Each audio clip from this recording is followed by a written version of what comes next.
তোমার কমেন্টে রিপ্লাই পাবে, কিন্তু উল্টোপাল্টা কমেন্ট করলে আমি রিপ্লাই দেবো না তো। তোমার দাম কত বলো দিদি, আবার কেমন ধরনের কমেন্ট গো? তুমি আমার দাম দিতে পারবে?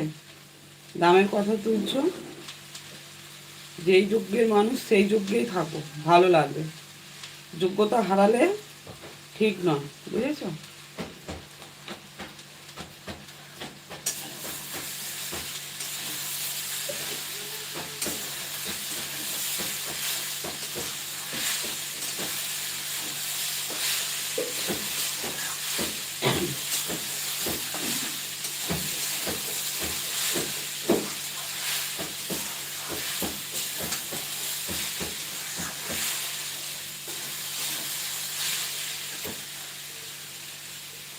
তুমি কি নিজেকে ভাবছো কোটিপতি বাড়ির ছেলে?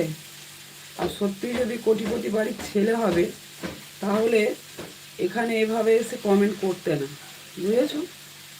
কোটিপতির ছেলেরা, তাদের অত সময় নেই অন্য কারোর মানে এতে গিয়ে উল্টোপাল্টা কমেন্ট করবে। নিজেকে যদি কোটিপতি ভেবে থাকো, তাহলে খুব ভুল করছো।